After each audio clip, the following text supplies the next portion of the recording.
এই গল্পটা আকাশ নামের একটি ভাই লিখে পাঠিয়েছে। দিনটা ছিল 21শে মে 2020। আমি তখন ক্লাস 9-এ পড়ি।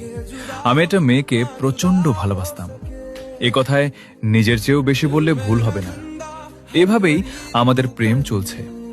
তারপর একদিন ও আমাকে ফোন করে বলো, আমাদের সম্পর্কটা আমাদের বাড়িতে জেনে গেছে, এবার তোমাকে আমাকে ভুলে যেতে হবে না, হলে আমাকে নিয়ে পালিয়ে যেতে হবে।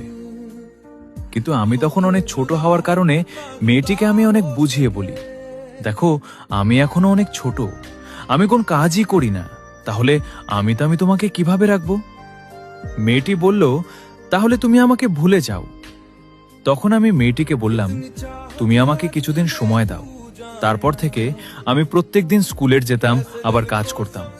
আমি ওকে ভীষণ বিশ্বাস করতাম, তাই ও আমাকে যা বলতো আমি সেটা চোখ বন্ধ করে বিশ্বাস করে নিতাম।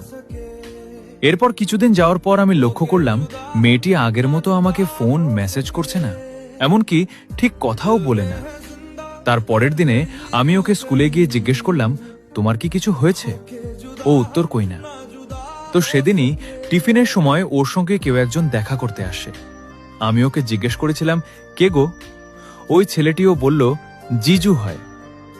আমি তখন আর কিছু বলিনি।